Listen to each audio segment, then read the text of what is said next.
Hello everyone, my name is Aaron Balhadia and I was recently introduced to a personality test, otherwise known as an O.C.E.A.N test.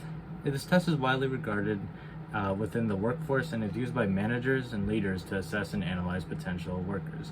In this video/speech, I will be recording and sharing where and how I place on each letter of the O.C.E.A.N test. Each letter has a different meaning in terms of personality trait. O stands for openness to experience, C stands for conscientiousness, E stands for extroversion, and A stands for agreeableness, and N stands for neuroticism. Prior to my own results, it is important to address why this test is important in general. That way you guys care as much as I do. Unless you don't care, then that's a personality issue. For example, the O.C.E.A.N test can help people like you and me discover how conscious we can be. And according to the Essentials of Organizational Behavior in the 14th edition, conscientiousness is important within the workforce because it shows how you generally can learn a lot better than most people can. Now on to me. For O, I placed a 25, for N, I placed a 13, for C, I placed a 19, and for A, I placed a 32, and for E, I placed a 14. We should start with extroversion. In general, I'm not a very loud person in front of other people.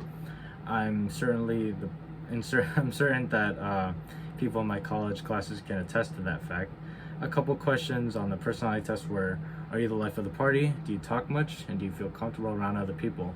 In general, I've always been a very isolated person. Ever since I was in elementary school, I've always had this feelings of social anxiety that would run very rampant when I was a lot little. I would always think that people were making fun of me or thinking bad thoughts about me that they generally shouldn't have been thinking, and 9 times out of 10 I was wrong for a majority of the time. I would describe it almost like chemotherapy.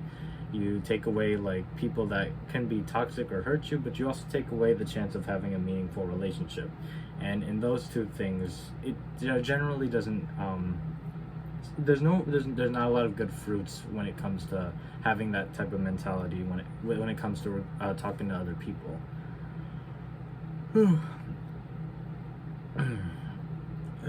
In recent years, I recognize that in general, some people gravitate better to others, and it's not my job to turn myself into someone other than myself to fulfill having a lot of friends. The real friends are the ones that see you for who you are, and those friends are the ones that are worth keeping around, which is very little in the world. The other 2 letters were A for agreeableness and O for openness to experience. In general, these questions were very similar to each other. Are you generally interested in other people? Do you have difficulty understanding abstract ideas? Are you interested in others? Do you spend time reflecting on things? As a person, I am very much interested in other people. Some people would describe me as like a people watcher. I'm interested in if there's drama within other people in a different area of my life. Anyways, what's it called? If I'm curious, I usually try to put myself out there. However, I've always had this belief that I needed to have many friends. But with many friends comes many fake friends. And with those kinds of people, they may start to view you as a nuisance rather than a friend. Especially if they're only your friend to make fun of you. In recent times, being around those kinds of people made me a little bit less agreeable, but I am still open to new ideas. And on that note of being open to new ideas, I always give an effort to reflect on where I am mentally and emotionally when it is appropriate. I always take the time after a tough or exhausting day to reflect on my past mistakes and see how I can possibly grow. And this has helped me think, and in time has led me to take a gamble with trying something new. For an example for that being, I recently tried a new sport. If you saw in the group chat, you probably know what sport that is. The last 2 were neurotic and conscientious. Now, the questions in this segment were very similar in their own fashion. Do you get stressed out easily? Do you get chores done right away? I would admit that these are my weakest letters on the O.C.E.A.N test.